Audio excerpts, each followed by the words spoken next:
Welcome to our presentation on building a STEM culture through maker spaces and maker fairs.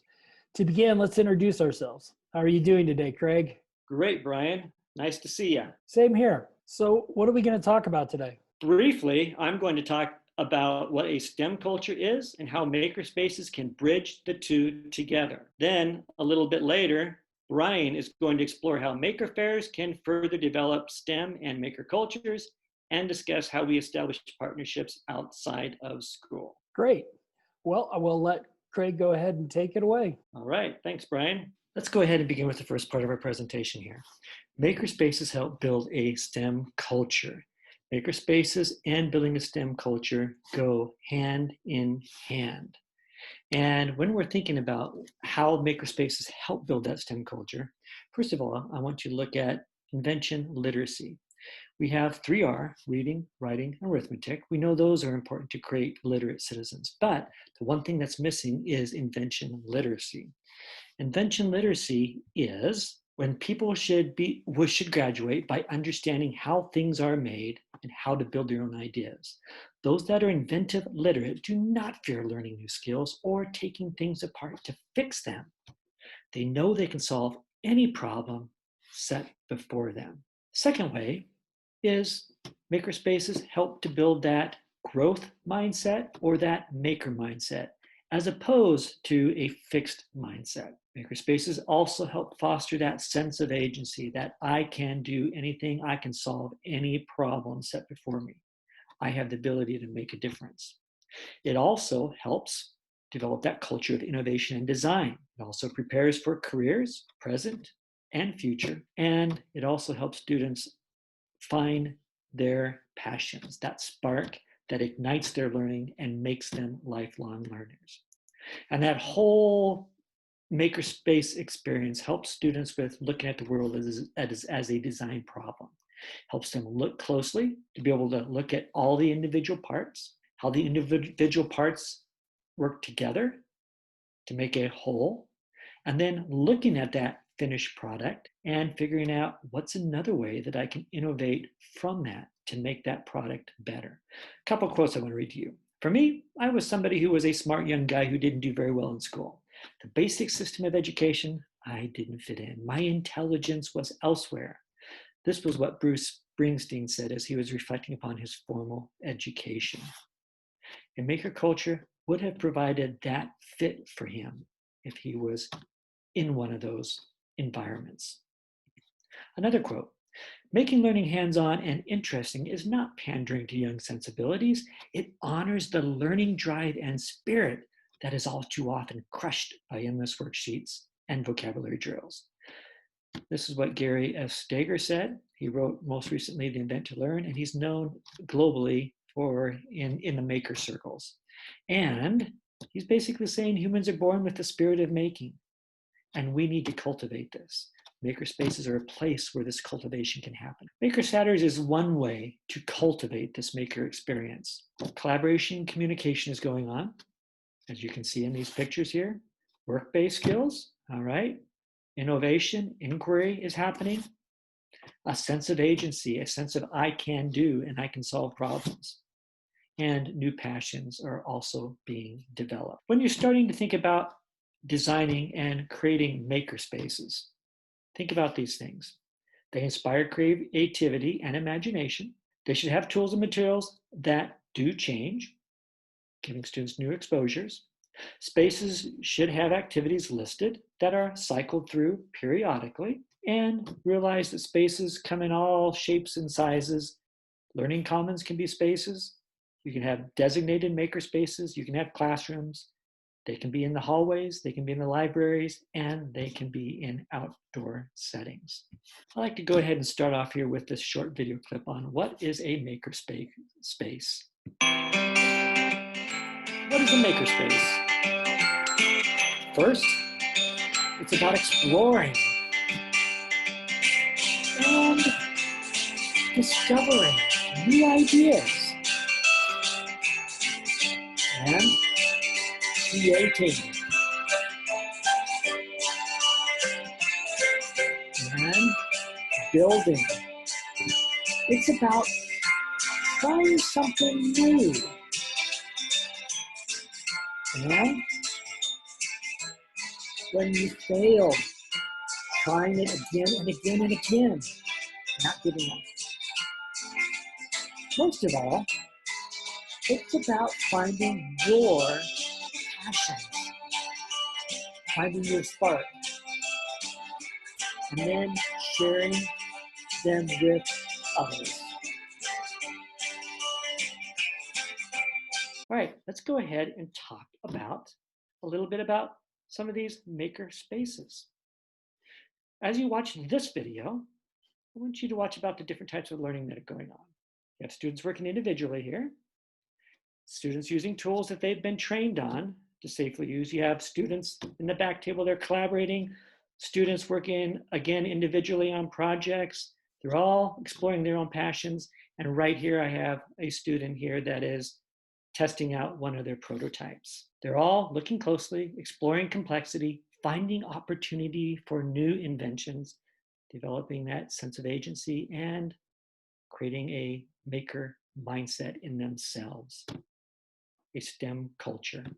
Design maker spaces at our schools. Well, this is one at Concordia International School, and you can see there, you could call them an organized messiness, but it's easy to put back, and students know exactly where to put things, so it's all cleaned up for the next group that comes in. And there are also varied workspaces. At the American School of Doha, we have sawhorses. Students designed seating using sawhorses for two purposes, one for sitting on and the other one for building on. We've got lots of variety of storage going on here. Storage underneath the tables. High ceilings to help bring that airiness, all right, it's kind of an inspiring feeling. Now, one of the things we also have in there, we've got 3D printers. These Prusa printers are workhorses. They're printing pretty much nonstop. We've got over here recyclable containers in order to store materials. We've got a cart here that's on rollers that can be moved about and in and outside the makerspace. We've got precious plastic machines. It'll grind down plastic and then remold it into coasters, into bowls. We're still learning that process. And it's got all different ways of storing materials and tools. Other examples of design spaces. They're open and lots of places for storage. There is varied seating and furniture that can easily be moved around and redesigned depending on what type of making is going on. There are inspiring places to work. I love the natural lighting in these pictures right here. And there's access to power and ventilation. Keeps the rooms clean if you're doing dirty work like sawing. And students can work anywhere with power tools. They're not confined to one spot. And they're organized. Once everything gets put away, they look clean and they continue to inspire makers to want to come in there and learn. And they are unique. They're fit for the makers. Different types of storage. These must be for elementary school kids. If you notice how close they are to the ground. These tables are really cool. I love this vise here where students can open and close, clamp things down. And does not have to be fancy. It just has to be functional. Learning Commons can be a makerspace. Quick setup, take down. These are spaces that were set up out in the cafeteria. Extensions of a classroom. Classrooms, hallways, and libraries. Here we've got a classroom. Here we've got a section of a library. Over here we've got students out in the hallway. And there's movable carts, which allows quick setup and quick takedown. Again, you want to have easy access, right? So good storage solutions, quick setup, takedown, that's a priority if you're not having a designated makerspace. And one thing I like is a place for displaying student material. This drone here was displayed in front of this window for other people to walk by and look at. And makerspaces can also move outdoors. Some things to consider in organization and materials. Create a color system so students know exactly what to use and what they can't use, or what they have to ask for permission for. Identify student storage areas. You have closed and open materials. You have locked and unlocked areas. You have different organizational systems for different ages, maintaining supplies and for ordering. And you want to create in your students a sense of responsibility and love and care for the makerspace. So let's talk about a few of those things. Here is our color-coded organizational system. Green, it's like a stoplight. Green, free to use. Anyone can use these materials for maker projects. Red, class use only. These materials are for use by identified courses and clubs only. And yellow is that in between. Ask before you use. These materials require supervision and or permission. So what would this look like in a maker environment? There you see. You've got the signs that ask before you use. These are free to use. And these would be more off limits. They're reserved for classes and clubs. Looking around there a little bit more, see all the different ways of labeling. There's no questions, especially when everybody's working on different projects. You don't want kids coming up and asking you all the time, can I use this material? Can I get this material? Where is this material? It's very, very self-explanatory for them. And again, you have fixed and movable. What I like about these drawers, it's designed for a class, it's red.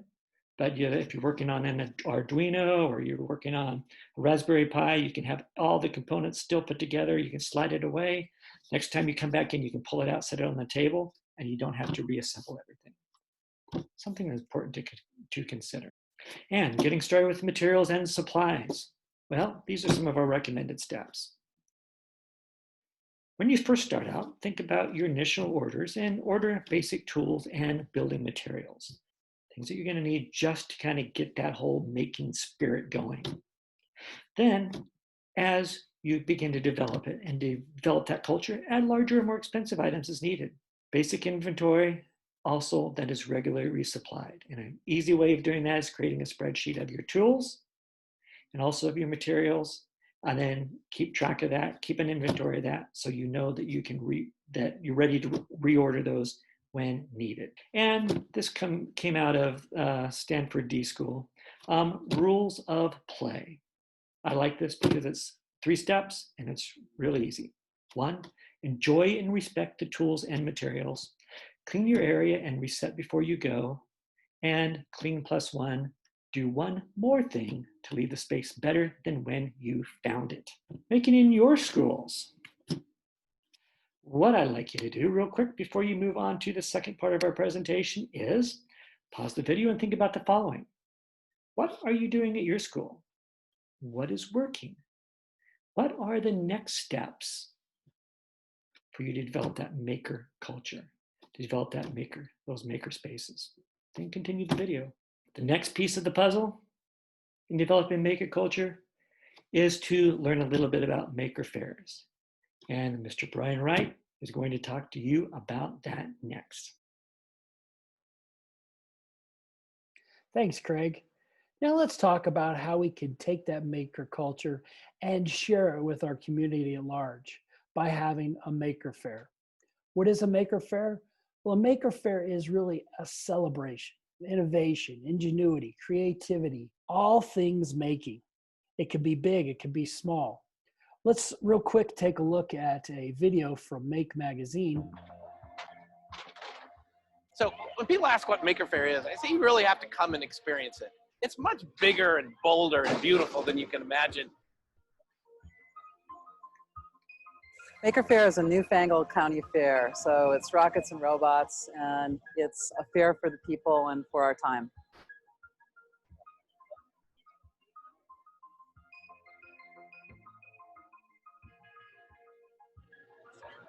The stuff that people make and they show at Maker Faire is just incredible. This is the place where it's cool to be smart in a way, you know?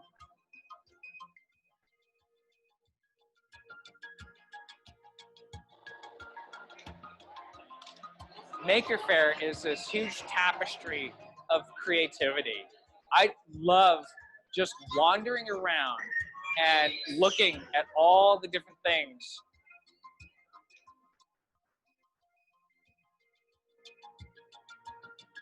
People spend hours and hours here interacting with makers and seeing really a spectacle of making. But at its heart, I think it's a conversation with people who create things and make things and produce something for a variety of reasons. Sometimes it's a hobby, sometimes it's a business, but they're here sharing what they do. And it's just a wonderful, incredible event that I think makes you see that this is sort of the best side of human beings. That is a great example of what a maker fair can be. That's the flagship maker fair in San Francisco, and yours will be a lot smaller, as is ours. So let's move on and talk about doing a maker fair at your school. The term maker fair, you can't use unless you are doing a maker fair through makerfair.com. And it's a painless process. You just have to register through them. Now, there are two types of fairs, and we'll talk about those in just a sec. But why would you want to go through Maker Fair? Well, it's a branded name. They have copyrighted it, but they're going to share out information about your Maker Fair, especially if it's a mini Maker Fair, and you're going to get publicity through that.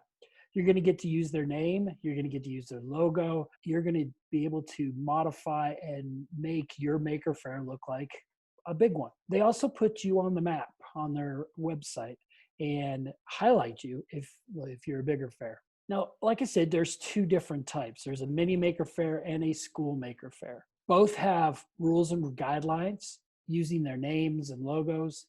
They both have resources, and they both can be found on the website at makerfair.com. The mini, that is what Craig initially started. He had to do that because there wasn't a school Maker Fair at the time. This is more recent. A mini Maker Fair is more community oriented. It can be big, it can be small, but it has to have the community involved. It has to be open to the community, and some schools don't want to do that, hence the school Maker Fair. You have to apply to get a license. There's a lot more paperwork involved. You have to have a budget and a plan, and you have to get approved before you can even start advertising the fact that you're going to have a Maker Fair. You also have to collect data about attendance, and you also have to send out a survey afterwards to get feedback from the participants and then send that information to make. A school Maker Fair, on the other hand, is a lot more laid back. It is designed for the K-12 setting and really can be all the way down to an elementary school, a middle school, a high school. It can be smaller. It doesn't have to be a whole school a whole district.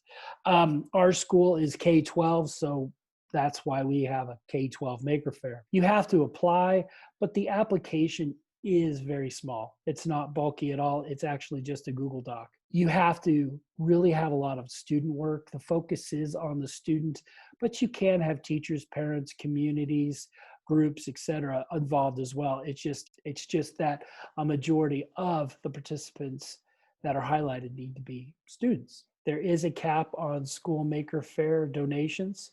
If you are needing donations to help run your school Maker Fair, you have a set amount that you can only accept, which is $5,000 or less. And you can't charge admission. In a mini Maker Fair, you can charge admission, but the purpose behind this is to show off your school, not to make money. For requirements for data and surveys and information, there's not anything specific, but they do ask you to give them feedback.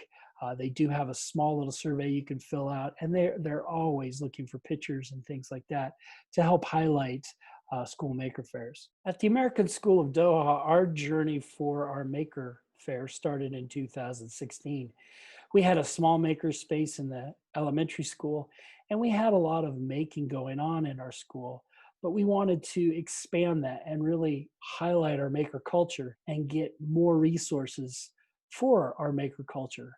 So we thought we'd do that first by having a maker fair. And we did that in March of 2018. It really opened people's eyes, especially in the community, as to what the American School of Doha was doing and what kinds of making was going on at our school. So in 2018-19, we were able to have our second maker fair. We moved it to January because that time frame worked better for us. We had some conflicts after going back and debriefing what we did the previous year. We also included our robotics rumble, which is a sumo bot competition, and we made it a lot bigger. We had more outside. We had a stage, and we really expanded everything. So not only did having our maker fair highlight the making that was going on, it allowed us to increase our design classes in the middle school. We also introduced our middle school maker space at that time, which is called the Dragon Lab. And we've been able to really beef that up and put a lot of really cool stuff so that our kids can make some really neat things, do a lot of some real interesting making during those design classes.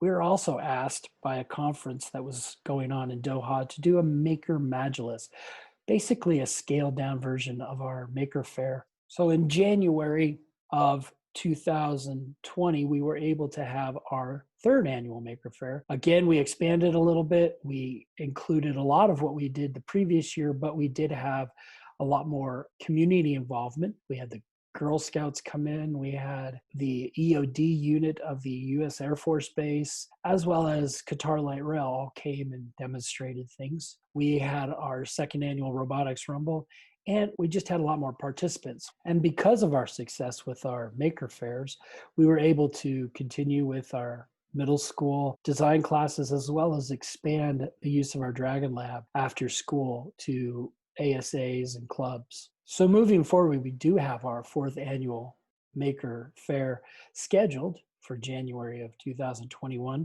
Because of our success with our Maker Fair, we're now having a lot of discussions in the high school about having a maker space of their own. We're also having more participation from high school students because we've been able to get them to participate more by giving them service hours for their service credit at our high school. And through our maker fairs, we've also had a lot of exposure with the community, and that has gotten us some grants to beef up our maker spaces, as well as provide additional materials for some of our programs. And it has gotten us into discussions about a maker fair in Doha. That maker fair would be a mini maker fair, but we'd have schools around Doha conduct their own school maker fairs and then bring the best of the best to this bigger fair.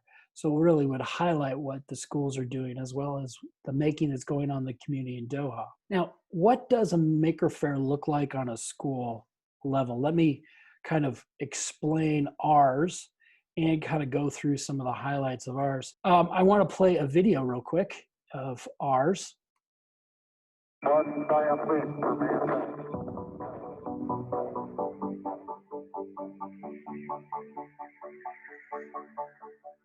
need to watch the universe, see how it behaves, make guesses about why it's doing what it's doing, and then try to think of ways to support or disprove those ideas.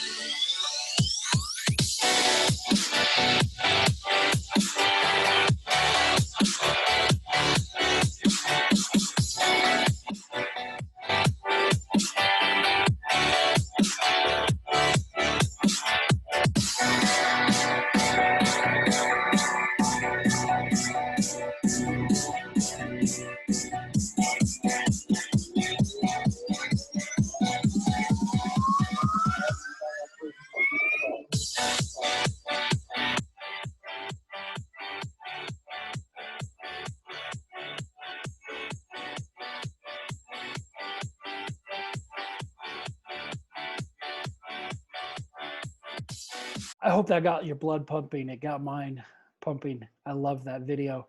So let me talk you through some of the things we've done. You saw a lot on that video. Our hammer, saw, nail, kids building things, printing art, making bread. There we have food demonstrations, water rockets, bottle rockets, just a lot of different things that people want to show what they've done or what they can do, and show that process of making to the participants. We have our stage, which has a lot of music. We have kids doing slime. We have kids that are doing magic. We have demonstrations of art. We have art products that classes have made that are shown. We've got classroom exhibits. We've got kids that show off their Lego creations. We've got Lego areas where they can build. One of the biggest things is this button making. Kids love to make buttons. We wanted to just do it as a way first to promote our Maker Faire by having them make Maker Faire buttons, but they all wanted to do those. We go through hundreds of buttons. We've got our robotics and our technology going on. This is highlighting our technology from K through 12. We have our robotics rumble, which also does the same from upper elementary all the way to high school. This brings about 30 different teams in from all kinds of different schools throughout Doha. They compete and they can win prizes and place in each of their different categories: elementary, middle school, and high school. Kids are really the ones that are doing a lot of this. They're showing off things that they've learned in classes or just things that they do on their own, like the henna here, or teaching somebody how to crochet. We not only rely on our students to run activities and booths, we have a lot of our teachers do it as well. We also have a lot of community involvement, like I have mentioned. Texas A&M comes every year. We have a satellite campus in Doha. They've brought in 3D software as well as their robotic soccer pitch. We have, for our robotics rumble, CP Chem got involved and wanted to provide judges as well as some of the prizes for that. We also have a lot of involvement from our parent groups and clubs in the school. You can see there below, our parent organization, the Booster Club, has provided opportunities for snacks and refreshments. We also have a lot of our service clubs involved. Some clubs have had people make things while at the fair to provide to refugees. We've had our dog rescue club make dog toys and things. We've had our recycling club show people how to recycle as well as compost. So it's a great opportunity as well for our high schoolers to show what they're doing. Lastly, let's go over some helpful hints that we can give you to make your Maker Faire successful. Have a vision. Come up with an idea that you want and make it happen. Look at other Maker Fairs, look at other celebrations of making. Come up with what you want to do at your school. Utilize the playbook from Make. They have a great resource there. When you sign up with them, you will get access to that playbook, and that will help you plan and execute your Maker Faire. Come up with a set group of people that are going to meet regularly and plan. Make sure this group of people are dedicated to the Maker Faire. They have that vision, they have that passion, and they want to make this successful. Set a timeline and adhere to those deadlines. Start from the date of the Maker Faire and work back so that you know what needs to be done by when. And that way you're also not doing things at the last minute. Plan everything out, talk through it. Put up a map, figure out where you're going to put things. Everything that you need to do, you need to talk about, and then also think about what could go wrong. Do you have a nurse on staff? What happens if you have to move inside, if it's outside? All those kinds of things need to be thought about ahead of time. You also have to talk and encourage your teachers, students, and community to be involved, especially for your first fair. They're not going to know what your vision is. They're not going to understand what a Maker Faire is. So you got to go out there and talk to these people and say, we love what you're doing. Please come share it during our Maker Faire. Or we want you to demonstrate this during our Maker Faire. Or give them areas or opportunities to show what their class has done, what they've done. You have to get them involved because they're not going to know that they should be at your Maker Faire. And then lastly, when you're done, reflect and debrief. Do pluses and deltas. I like to do those. Pluses are what went really well, what you want to highlight, what you want to continue. The deltas are those that you want to change, maybe scrap, but at least change. It's not the negative. It's what can we change?